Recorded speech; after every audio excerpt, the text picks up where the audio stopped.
Hello and welcome to our learning classes. आज हम पढ़ेंगे स्वतंत्रता का अधिकार, यानी कि आज एपिसोड नंबर 4। आज हम चौथे क्लास है हमारी। Hello and welcome to our learning classes. आज हम पढ़ेंगे चौथी क्लास है हमारी आज की पॉलिटी में पढ़ेंगे हम स्वतंत्रता का अधिकार यानी कि राइट टू फ्रीडम। ठीक है, इससे पहले हमने 3 पार्ट कवर किए हुए हैं। अगर आपने मेरे वो पार्ट नहीं देखे तो आप प्लीज जाकर वो वीडियो जरूर देखिए और उसको लाइक जरूर करिएगा। ठीक है, आज हम पढ़ेंगे भाग 3 ही पढ़ रहे थे क्योंकि हमने बोला था 12 से 35 तक है। ठीक है, उसके बाद हम आते हैं 19 से 22, यानी कि राइट टू फ्रीडम है ना 1922 में, 19 से लेकर 22 में। तो हम आर्टिकल नंबर 19 पढ़ रहे हैं। आर्टिकल नंबर 19 के अंदर आपको 7 तरह की अधिकार दिए गए हैं। ठीक है, जो सबसे इंपॉर्टेंट है उससे स्टार्ट करते हैं। ठीक है, तो समझते जाइएगा। कोई क्वेश्चन हो तो कमेंट करते जाइएगा। फर्स्ट ऑफ ऑल, अभिव्यक्ति की स्वतंत्रता। आजकल इस चीज की आजादी सबको है और इस चीज का मिसयूज भी बहुत होता है। अभिव्यक्ति की आजादी, एक्सप्रेस करने की, बोलने की आजादी है आपको।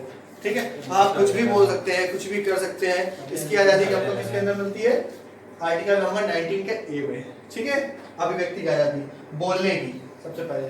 फिर आती है मौन रहने की। अब भाई जो बोल सकता है इंसान वो चाहे तो मौन भी रह सकता है। अगर आप उससे कुछ पूछिए, अगर आप उसको नहीं बताने का मन है तो उसको मौन रहने का पूरा अधिकार है। ठीक है, आप उससे जबरदस्ती कुछ नहीं बुलवा सकते। ठीक है, आप प्लीज छोटे बच्चे ये बात अपने ध्यान रखें, वो इस चीज का गलत मतलब मत निकालें। ठीक है, कि मौन रहने का अधिकार है, कुछ पूछा जा रहा है वो कहते नहीं मम्मी मेरे पास मौन रहने का अधिकार है, सर ने पढ़ाया था, हम मौन रहेंगे, हम नहीं बोलेंगे। ठीक है, दूसरी चीज आती है मौन रहने में आती है कि अगर किसी की डेथ हो जाती है, जो हम लोग रखते हैं 2 मिनट का मौन रखते हैं, तो उससे वो इंसान वापस नहीं आ जाता, लेकिन उसके प्रति अपनी श्रद्धा व्यक्त करते हैं 2 मिनट का मौन रख के। तो उसमें भी उसको भी हमें इस आर्टिकल के तहत मिलता है। मीडिया की जैसे सुनता, मैंने आपको बताया थी प्रेस को कुछ भी बोलने की, कुछ भी करने की आजादी जो होती है मीडिया में होता, वो इसी के अंतर्गत आती है। ठीक है, अभिव्यक्ति की स्वतंत्रता। पुतला दहन करने की, अगर आप किसी से गुस्सा है तो जैसे किसी नेता का आजकल आए दिन पुतला जला दिया जाता है, तो उसका पुतला दहन कर दिया जाता है, तो उसकी आजादी भी आपको इसके अंतर्गत ही मिलती है। आपको एक्सप्रेस करने की आजादी, अपने आप को जितना एक्सप्रेस कर सकते हैं आप, उसकी आपको आजादी मिलती है। ठीक है, उसमें कोई आपको केस नहीं बोलता है, इसलिए बिकॉज क्योंकि अगर आप किसी नेता पता चला मालूम कि उस इंसान को ही आपने जला दिया तो आपके ऊपर केस बन जाएगा, क्योंकि आपने उसके पुतले को जलाया तो आपके ऊपर केस खास बनता नहीं। ठीक है, आपके पास अभिव्यक्ति की आजादी, बोलने का अधिकार है, इसका ही मिसयूज होता है आजकल। ठीक है, बहुत ज्यादा। उसके बाद झंडा फहराने की। इंडिया पाकिस्तान का मैच हो रहा है, इंडिया जीत गई, आपको खूब झंडा लहराने का मन है तो आपको अपने छत पे, अपने रोड पे बाहर निकल के आप झंडा फहरा सकते हैं, इसके अधिकार। उसके बाद आ जाता है सूचना का अधिकार, आरटीआई। आरटीआई क्या है? तो आरटीआई का जो यूज आया था 2005 में आया था, आरटीआई सूचना का अधिकार आया था। अगर आपको कुछ बोलने की मतलब आजादी है तो आपको कुछ पूछने की भी आजादी होगी, तो बोल सकते हैं, तो वो इंसान सामने वाले से पूछ भी सकता है।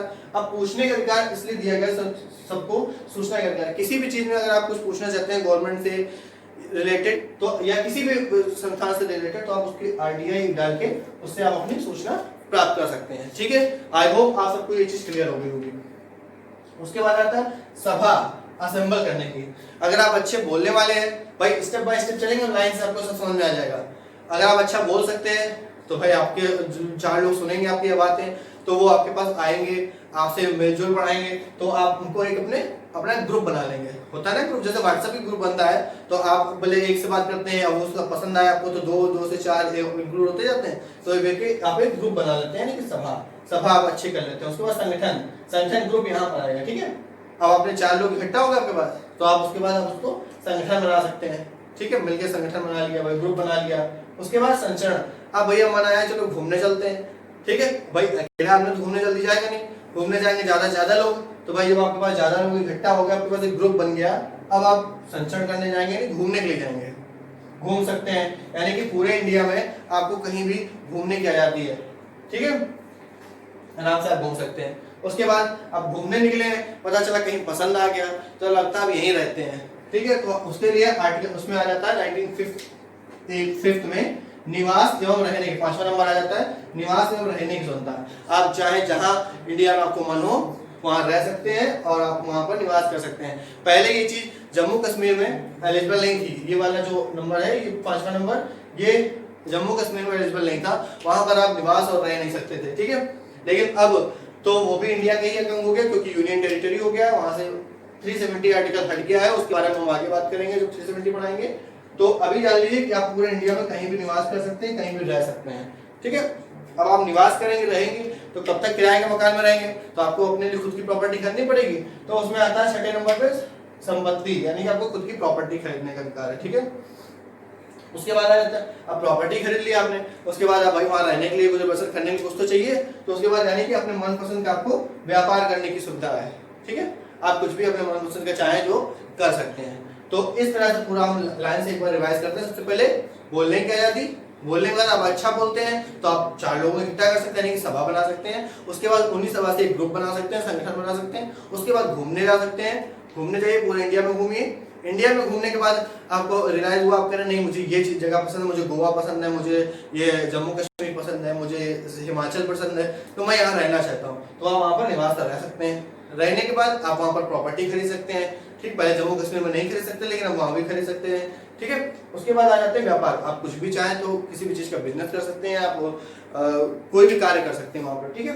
तो ये चीज आ गई। उसके बाद एक चीज आती है इसमें, अब मैंने यहाँ पर क्रॉस क्यों किया हुआ है, क्योंकि इस सातों में से इसको संपत्ति प्रॉपर्टी को हटा दिया गया यहाँ से, ठीक है। अब वो वाली संपत्ति मत समझिएगा जो मैंने आपको बताया था, जो मौलिक अधिकार के अंतर्गत 7 तरह के मौलिक अधिकार बताया, जिसमें एक संपत्ति के अधिकार को हटा दिया था, और यहाँ से भी आप संपत्ति हटा रहे हैं। तो जनरली बच्चे इसमें कंफ्यूज हो जाते हैं कि वो संपत्ति का अधिकार हटाया गया था कि ये वाला हटाया गया था। 19 वाला, सॉरी F वाला 19F में हटाया गया था, या 31 वाला हटाया गया था, ठीक है। तो ये दोनों हटाए गए थे। आर्टिकल नंबर जो 31 में दिया गया है वो हमारी वो जमीन होती है, वो संपत्ति होती है जो हमें पूर्वजों से अपने मिले हुई होती है। लाइक मेरे पिताजी के पास थी, उनके पिताजी के पास थी, वो हमारे ऐसे चली आ रही है, ठीक है। और 19F वाली यानी कि ये वाली जो संपत्ति है हमारी, ये हमारी खुद की अर्जित की हुई, यानी कि खुद की खरीदी वाली जो प्रॉपर्टी होगी वो इसके अंतर्गत आती है, ठीक है। तो अब ये संपत्ति का अधिकार हमारा मौलिक अधिकार नहीं रह गया है, ये एक कानूनी अधिकार बन गया है, ठीक है। अब ये अथॉरिटी ऑफ लॉ के अंतर्गत आता है, ठीक है। उसके अंतर्गत आपको दिया भी जा सकता है, आपसे छीना भी जा सकता है। तो अब बाकी के ये जो 6 बचते हैं, ये 6 आपके आर्टिकल नंबर 19 के तहत आते हैं, ठीक है। अब ये पॉइंट्स क्या क्या है, आप कुछ भी बोल सकते हैं, कर सकते हैं, लेकिन इन 5 चीजों को ध्यान में रखकर, आप 5 चीजें क्या, देश की एकता और अखंडता टूटनी नहीं चाहिए, ठीक है। आप कुछ ऐसा नहीं बोल सकते हैं कि पता चले देश की एकता और अखंडता को दिक्कत हो। आप जैसे मैंने बोला ना यहाँ व्यापार, अब आप कहते हैं प्रोफेशन करना चाहते हैं, तो पता चला इलीगल गन्स का बिजनेस शुरू कर दे, आप ड्रग का बिजनेस शुरू कर दे, तो ये नहीं कर सकते आप, ठीक है। उसके लिए ये चीज बनाई गई है कि आप एक लिमिट के अंदर अगर सभा करने वाले, अब इसके अंदर से सभा बोले ना मैंने, सभा कर सकते हैं, आप सभा कर सकते हैं बिना हथियारों के, ठीक है। ऐसा नहीं कि आप हथियार लेके आप शुरू हो जाए और हम सभा कर रहे हैं, हमारा मौलिक अधिकार दिया होगा, वो नहीं हो सकता ना, ठीक है। तो देश की एकता और अखंडता को नुकसान नहीं होना चाहिए, इसके खिलाफ आप नहीं कुछ कर सकते हैं। दूसरी चीज सुरक्षा, यानी कि आप देश की सुरक्षा के विषय में आप कुछ नहीं बोल सकते हैं। बोलने की आजादी है, आपको अच्छी आजादी है, लेकिन आप देश की सुरक्षा के बारे में कुछ नहीं बोलेंगे, ठीक है ना। ये जो 6 चीजें हैं वो इनमें लागू नहीं होनी चाहिए। आप न्यायपालिका के अगेंस्ट कुछ नहीं बोल सकते हैं कि पता चला न्यायपालिका से गुस्सा है आप, तो पता चला न्यायपालिका में आप बम फोड़ दें, गुस्सा हो जाए, या कुछ भी अनाप शनाप बक दें, ठीक है। उस जगह एक जगह ये भी आता है नैतिक मूल्य। अब नैतिक मूल्य क्या है, तो नैतिक मूल्य के बारे में आप जानिए। तो अगर आपको किसी को बोलने का अधिकार दिया गया आपको, तो ऐसा तो है नहीं कि किसी को आप गरिया देंगे कि नहीं भाई हमें बोलने का अधिकार है तो हम किसी को गाली दे सकते हैं, ऐसा नहीं हो सकता। नैतिक मूल्य यही बताया गया कि अगर आप किसी की भावना को ठेस पहुंचती है, अगर आपका मौलिक अधिकार है तो दूसरे वाले का भी मौलिक अधिकार है कि वो आप सुनना चाहे ना सुनना चाहे, ठीक है। तो नैतिक मूल्यों को आप ध्यान में रख के बोलिएगा। न्यायपालिका के नहीं बोल सकते, और ऐसी चीजें नहीं कर सकते या ना बोल सकते हैं जिससे हमारे इंडिया के विदेशी संबंध जो है, अलग अलग देशों संबंध जो है, उनमें कोई प्रॉब्लम आए, उनमें कोई दिक्कत हो, तो आप ऐसा ना बोल सकते हैं और ना ही ऐसा चीज कर सकते हैं। तो आई होप आप सबको आर्टिकल नंबर 19 समझ में आ गया होगा, ठीक है। तो अब हम इसके बाद बात करेंगे आगे। तो आगे हम देखते हैं आर्टिकल नंबर 20 और इसके आगे हम समझेंगे, ठीक है, क्या होती है। अब हम देखते हैं आगे, और आगे हम बात करेंगे आर्टिकल नंबर 20 के बारे में। 20 में हमारा क्या दिया गया हो, इस बार हमें कानून से समझ दिया गया, जब तक दोष सिद्धि नहीं हो सकती तब तक आप किसी को दोषी नहीं कह सकते, ठीक है। अगर आपने किसी के ऊपर आरोप लगाया कि वो गलत है या उसने मर्डर किया है, लेकिन जब तक वो कोर्ट प्रूव नहीं कर देती कि वो मर्डरर है, तब तक आप उसे दोषी किसी भी एंगल में करार नहीं दे सकते, ठीक है। कोई उसे दोषी नहीं कर सकता कि नहीं उसने गलत किया हुआ है या मर्डरर है वो, ठीक है, जब तक कोर्ट नहीं दोषी साबित कर देता। उसके बाद आता है अपराध के समय का कानून। अपराध के समय का कानून क्या हुआ कि भाई न्यायपालिका तो सब दुनिया जानती है कि न्यायपालिका में देरी लगती है। आज कोई कांड होता है तो उसके पता नहीं 50 साल बाद तक इंसान को सजा मिलती है, ठीक है। तो ऐसा तो नहीं होता, समय समय पर कानून चेंज होते रहते हैं। तो इसका मतलब ये कि जब जिस समय अपराध किया गया है, अपराध अगर 2020 में किया है, पहले सजा उसको 2030 में जाके मिले, तो उसको 2020 के अनुसार उसको कानून मिलेगा। एग्जाम्पल के तौर पर समझाता हूँ, 2020 में जैसे फॉर एग्जाम्पल करना हूँ, मर्डर, किसी का मर्डर करने पर सजा मिलती है 10 साल की, ठीक है। और आगे जाके थोड़ा कानून चेंज होता है, थोड़ी रियायत बदलती है, तो 2025 में जाके कानून हो जाता है, या 2030 तक जाके कानून हो जाता है कि मर्डर करने वाले इंसान को 10 साल की नहीं 5 साल की सजा मिलेगी, ठीक है। तो अब अगर किसी का केस चल रहा है 2020 से, ठीक है, समझिएगा इसको बात, और उसको सजा मिलती है 2030 में, तो उसको 5 साल की नहीं 10 साल की सजा मिलेगी, क्योंकि उसने अपराध जो किया था वो 2020 के कानून के हिसाब से किया था, ना कि जो बाद में चेंज हुआ था 2025 या 28 में, 2030 में जो चेंज हुआ था, जो 5 साल का हो गया, तो उसके अनुसार मिलेगी। कि वो कह सकता है कि नहीं अब तो चेंज हो गई हमारे, अब तो 10 साल नहीं मिलेगी 5 साल मिलेगी, तो ऐसा नहीं हो सकता, ठीक है। आपने अगर 2020 में क्राइम किया है तो उसके अकॉर्डिंग जो लॉ होगा उसके अकॉर्डिंग आपको, भले आप बूढ़े हो जाए लेकिन आपको सजा उतनी मिलेगी, ठीक है। आई होप आप समझ गए होंगे। उसके बाद आता है एक अपराध की एक सजा।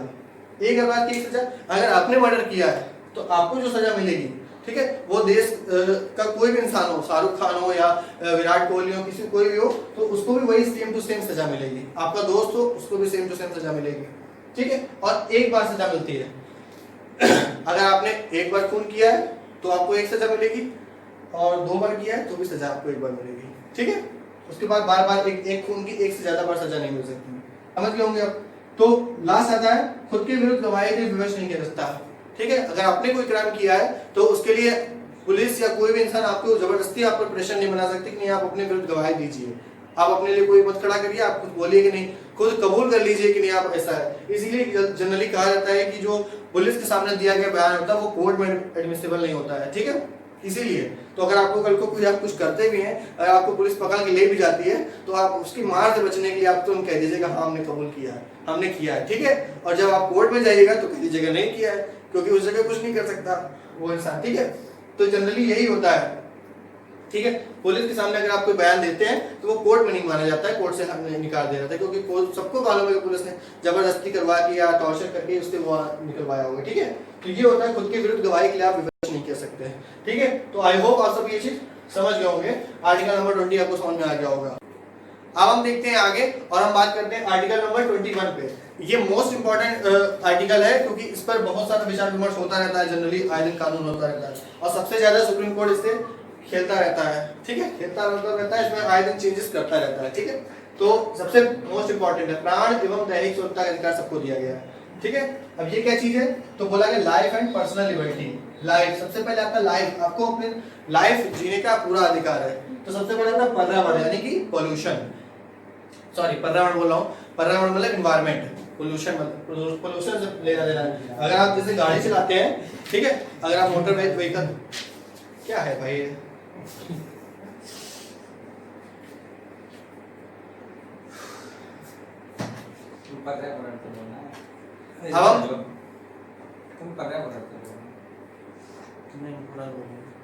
अब हम देखते हैं आगे, और अब आगे बात करते हैं आर्टिकल नंबर 21 के ऊपर। तो आर्टिकल नंबर 21 हमारा कहता है लाइफ एंड पर्सनल लिबर्टी।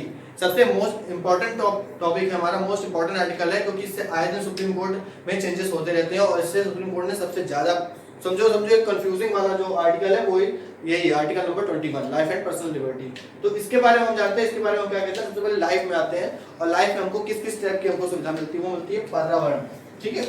पर्यावरण क्या है, एनवायरमेंट, पर्यावरण, आपको स्वस्थ पर्यावरण प्रोवाइड कराना एक गवर्नमेंट की और एक गवर्नमेंट की रिस्पॉन्सिबिलिटी, उसकी जिम्मेदारी बनती है, ठीक है, स्वस्थ पर्यावरण बनाना। क्योंकि पर्यावरण से आए दिन सबको नुकसान होता है, सबको प्रॉब्लम होती है कि भाई अभी पोल्यूशन इतना बढ़ रहा है, ठीक है। अगर कोई भी गाड़ी फॉर एग्जांपल मैं लेके चल रहा हूँ, गाड़ी में पोल्यूशन का जुर्माना पीओसी ना होने का जुर्माना सबसे ज्यादा क्यों लगता है, क्योंकि गाड़ी का धुआं जो होता है बहुत खतरनाक होता है हेल्थ के लिए, ठीक है।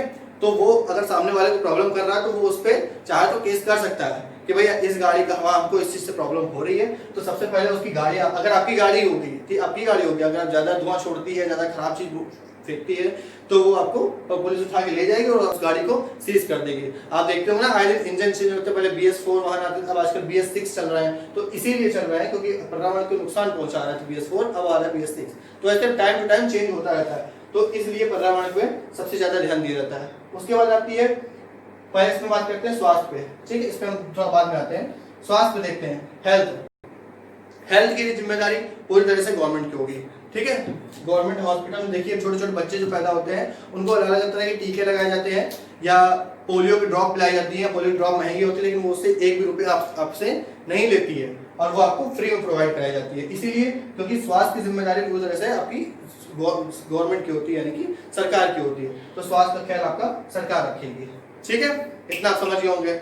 उसके बाद आ जाती है आत्महत्या। अब आत्महत्या ये है कि अगर आपने किसी का मर्डर किया तो आपको सजा होती है, ठीक है, लेकिन अगर आपने खुद का मर्डर करने की सोची, यानी कि खुद को सुसाइड करने की सोची, आत्महत्या करने की सोची, तो भी आपको सजा मिल सकती है, ठीक है। आर्टिकल नंबर 309 हमारा सॉरी IPC की धारा जो होती है 309, उसके तहत आपको आत्महत्या में आपके जुर्म में गिरफ्तार किया जाता है, आपको सजा दी जा सकती है। हाँ, अगर आपने अपने आप को सुसाइड के लिए लटकाया या किसी से सुसाइड करने की कोशिश की, अगर आप मर गए, बच गए, तो कोई बात ही नहीं, फिर किसको सजा देंगे। लेकिन अगर गलती से आप बच गए तो फिर बहुत प्रॉब्लम हो जाएगी, फिर पुलिस वाले आपको उठा के ले जाएंगे और आपको जेल में डाल देंगे, आपको तरह की सजा सुनाने का। बहुत आत्महत्या करने की जरूरत पड़ी है तो लो बेटा अब यही आत्महत्या करो, अभी जिंदगी तुम्हारी मैं नरक से बदतर बना दूंगा, ठीक है। तो वो होगी आत्महत्या, यानी कि लाइफ के बारे में ये 3 चीजें दी गई हैं। उसके बाद आता है पर्सनल लिबर्टी। पर्सनल लिबर्टी में हाल ही में कई चेंजेस हुए हैं, तो उसके बारे में हम बात करें। जैसे एकांत एवं विदेश यात्रा। किसी को एकांत में रहना पसंद है, उसको नहीं पसंद है 4 लोगों के बीच बैठना बोलना, तो वो उसका एकांत में भाई उसको रहने का अधिकार है, पूरा अधिकार। वो एकांत चाहता है बिल्कुल मिलेगा, ठीक है। वो अकेले में रहना चाहता है, जो करना चाहता है वो उसको मिलेगा। वो घूमना चाहता है, विदेश यात्रा करना चाहता है, इस देश की उस देश की, तो वो भी मिलेगा, उसको पूरा अधिकार दिया गया इसमें, ठीक है। Right to privacy important. अगर आप बिना किसी से पूछे उसकी प्राइवेसी लीक नहीं कर सकते, ठीक है। कोई मतलब किसी भी तरह से आप उसकी प्राइवेसी लीक नहीं कर सकते अगर आप वो नहीं चाहता है किसी चीज को। लेकिन आए दिन इस पे प्रॉब्लम होती रहती है और आए दिन जैसे कि चैटें लीक हो जाती है, किसी की व्हाट्सएप चैट लीक हो रही है, आजकल वायरल हो रही है, ठीक है। तो वो कैसे वायरल हो जाती है, बट उस जगह पर प्रेस को ये मौका मिल जाता है कहने का कि भाई ये तो वायरल हुई थी, हमने थोड़ी लीक करी है। तो जब तक वो चीज़ नहीं पता चलती है कि भाई लीक कहाँ से हुई है, तब तक भाई लीक होती रहती है। तो किसी भी चीज़ आप कुछ लीक नहीं कर सकते। आप ही हैं किसी से व्हाट्सएप चैट करते हैं या कॉल करते हैं, तो आप वो थोड़े जाके दुनिया में दिखा देंगे नहीं भाई मेरी इससे बात हुई है, नहीं बात हुई है, तो वो आप नहीं दिखा सकते। राइट टू प्राइवेसी होती है। यहाँ तक कि आप किसी के फेसबुक पे फोटो भी डालते हैं, अगर आप कल को उसका मूड समझा, आपने किसी दोस्त की फोटो डाली फेसबुक पे, अगर कल को उसका मूड सनकता है, वैसे तुमने हमसे बिना पूछे मेरी फोटो कैसे डाल दी, ठीक है, तो वो उस पर भी आपका केस बनता है। ये होता है राइट टू प्राइवेसी। आपको जैसे चाहे वैसे अपने प्राइवेसी छुपाने का, रखने का पूरा अधिकार है, ठीक है। अब आती है एडल्ट्री। एडल्ट्री क्या होती है? 497। तो ये अभी हाल ही में खत्म की गई है। 497 पहले होता था ना कि किसी अगर किसी इंसान को मतलब किसी एक आदमी का किसी दूसरी मतलब शादीशुदा महिला से अगर अफेयर होता है तो उसके तहत वो उस आदमी को नुकसान मतलब उस पर सजा बन सकती है, उस पर केस हो सकता है, उसको सजा सुनाई जा सकती है कि भाई तुमने ऐसा ऐसा क्यों किया उस, ठीक है। तो पिछले साल जब इसको खत्म किया गया आर्टिकल नंबर 497 को भी हाल में जब खत्म किया गया तो ये बोला गया कि नहीं बस सजा मिलेगी तो दोनों को मिलेगी और नहीं तो किसी को नहीं मिलेगी, ठीक है। तो इस तहत अब ये आया है कि अगर जैसे किसी महिला का फॉर एग्जांपल ए कोई पर्सन है, ठीक है, बी दूसरा पर्सन है मेल, ए कोई मेल मेंबर है, बी कोई मेल मेंबर है और सी बी की वाइफ है, ठीक है। तो अगर ए का संबंध सी के साथ है, यहाँ थोड़ी मैं मैथ भी लगा रहा हूँ, मैथ के साथ आप समझने की कोशिश करेगा ज्यादा आपको अच्छी समझ में आएगा, ठीक है। अगर ए का संबंध सी के साथ रखने की कोशिश करता है तो बी उस जगह कुछ नहीं बोल सकता है। अब ये आया प्रॉब्लम, ठीक है। बी अगर चाहे तो बस उस महिला से यानी कि सी से वो तलाक ले सकता है, वो अलग हो सकता है, बस इससे ज्यादा कुछ नहीं हो सकता है। क्योंकि ये अभी इसके तहत एक राइट टू प्राइवेसी में एक एग्जांपल आया था। एग्जांपल ये आया था कि एक महिला किसी रात में बात करती होती है तो उसका पति उससे वो मांगता है कि माँ मुझे दिखाओ, इससे बात करो, तो उसने कहा कि हम नहीं दिखाएंगे और वो महिला जाके कोर्ट में खड़ी हो गई। कोर्ट बोलती है कि भाई राइट टू प्राइवेसी के अंतर्गत हमको पूरा अधिकार है, हम किसी को अपना पासवर्ड नहीं बताएंगे, किसी को कुछ नहीं दिखाएंगे। बीवी है तो क्या हो मतलब कुछ भी मांगेगा। तो उस जगह बिल्कुल कोर्ट ने उसकी बात सही मानी और बोला कि नहीं राइट टू प्राइवेसी के अंदर आप अपना पासवर्ड भी किसी को नहीं बता सकते अगर चाहे तो, ठीक है। उसी की तरह दिया है कि अगर भाई अब हम चाह रहे हैं तो उस जगह वो बी जो बोला था मैंने ना, सी की महिला का, सी का पति वो अगर आप चाहे तो कुछ नहीं कर सकता है, वो सिर्फ तलाक लेकर सी से अलग हो सकता है, बाकी वो किसी पे केस नहीं कर सकता है, कुछ नहीं कर सकता है। ठीक है, तो ये हो गया एडल्ट्री खत्म हो गई है। तो ये हो गई प्राण एवं दैहिक स्वतंत्रता यानी कि आर्टिकल नंबर 21। अब हम बात करते हैं आगे और हम देखते हैं आर्टिकल नंबर 22 के बारे में। ठीक है, अब हम देखते हैं आगे और हम बात करेंगे आर्टिकल नंबर 22 के बारे में। जैसा कि मैंने बताया कि आर्टिकल नंबर 22 के बारे में क्या क्या दिया हुआ है, तो फर्स्ट ऑफ ऑल दिया है व्यक्ति को गिरफ्तारी तथा बचाव से संरक्षण है। ठीक है, अगर व्यक्ति को किसी गिरफ्तार किया जाता है तो उससे अपनी पसंद का वकील करने की पूरी आजादी है, वो अपने पसंद का वकील कर सकता है, अपने आप को किसी न किसी तरह से बचा सकता है। ठीक है, उसके बाद आता है प्रत्येक गिरफ्तार किए गए व्यक्ति को सफाई पेश करने का अधिकार है। ठीक है, जैसे कि पिछले वाले में मैंने आपको बताया कि आप जबरदस्ती आप पे आर्टिकल नंबर 20 में कि जबरदस्ती कोई आप पर दबाव नहीं बना सकता, आपको प्रेशर नहीं बना सकता, नहीं आप अपने विरुद्ध गवाही दीजिए, तो आपको अपनी सफाई पेश करने का पूरा अधिकार दिया जाएगा। ऐसा नहीं कि नहीं उसकी सुन ली गई, आपको बोला नहीं कर, आपको फांसी में लटका दिया गया, ऐसा नहीं है। कोर्ट में आपको पहले पूरा मौका देगी, आपकी पूरी बात सुनेगी। ठीक है, तो सफाई पेश करने का पूरा अधिकार है आपको। उसके बाद गिरफ्तारी के कारण बताया जाना जरूरी है। अगर आपको कोई गिरफ्तार करने आया है, पुलिस गिरफ्तार करने आई है, तो ऐसे थोड़ी उठा के ले जाएगी, तो उसको ये जरूरी है कि वो आपको गिरफ्तारी कारण बताए कि भाई आपको गिरफ्तार क्यों किया जा रहा है, आपने चोरी करी है या आपने इसका मर्डर किया है या आप यहाँ भागे हैं वहां भागे, मतलब वगैरह वगैरह कुछ भी जिस चीज के लिए गिरफ्तार करने आई है पुलिस, उसको पहले आपको गिरफ्तारी का कारण बताया जाना मोस्ट इंपॉर्टेंट है। ठीक है, उसके बाद गिरफ्तार किए गए व्यक्ति को 24 घंटे के अंदर निकटतम मजिस्ट्रेट के समक्ष उपस्थित करना आवश्यक है। अगर आपको नहीं मतलब एक इंसान को गिरफ्तार किया जाता है तो उसको 24 घंटे के अंदर एक निकटतम मजिस्ट्रेट जो पास में मजिस्ट्रेट होगा उसके ऊपर समक्ष उपस्थित करना आवश्यक है। लेकिन इसमें वो टाइम नहीं इंक्लूड किया जाता है जो आने और जाने का होता है। ठीक है, फर्ज किसी अगर आप कहीं बाहर, अगर कोई इंसान बाहर है और उसको मजिस्ट्रेट वहां नहीं है और दूसरे के पास में है, ठीक है, तो उसके पास तक अगर ले जाना है तो उस जगह में आने जाने का समय लगेगा। तो आने जाने का समय इंक्लूड करे बिना जब उसको गिरफ्तार किया जाता है और जब तक उसको मजिस्ट्रेट के समक्ष पेश किया जाता है उसके बीच में 24 घंटे होने चाहिए, यानी कि 24 घंटे के अंदर उपस्थित करना आवश्यक है। तो आई होप आप ये पीछे समझ गए होंगे। उसके बाद देखते हैं 6 बजे के बाद, शाम को 6 बजे के बाद किसी भी महिला को गिरफ्तार करना संभव नहीं है। शाम को 6 बजे के बाद किसी भी महिला को गिरफ्तार नहीं किया जा सकता। ठीक है, कानून की समझ सब बराबर है, मैंने बोला समानता के अधिकार में, तो उसमें ये तो नहीं बोला था कि अब आज तक जैसे इंडिया में आज तक कभी किसी को महिला को फांसी नहीं हुई है। ठीक है, हमेशा पुरुषों को हुई है और उस जगह पर 6 बजे के बाद आज तक किसी महिला को गिरफ्तार नहीं किया जा सकता, ये उसका अधिकार है। ठीक है, ये उसका मौलिक अधिकार है। महिला गिरफ्तार करने के लिए सुबह से शाम तक हो सकता है, 6 बजे से पहले नहीं हो सकता। तो ये हो गया आर्टिकल नंबर 22। इसके पहले मैंने आपको संघीय राज्य क्षेत्र बता दिया आर्टिकल नंबर 124 भाग 1 में, भाग 2 में उसके बाद मैंने आपको नागरिकता बता दी, सिटीजनशिप, भाग 3 में 2 पार्ट अभी तक मैंने कवर किए। इससे पहले समानता का अधिकार और आज हमने खत्म किया है स्वतंत्रता का अधिकार यानी कि राइट टू फ्रीडम। तो अगर आपको ये वीडियो पसंद आया हो तो वीडियो को लाइक करिएगा, शेयर करिएगा अपने दोस्तों के साथ और चैनल पर नया सब्सक्राइब जरूर करिएगा। बने रहिएगा हमारे साथ इसके आगे वीडियोस जानने के लिए। तब तक के लिए जय हिंद।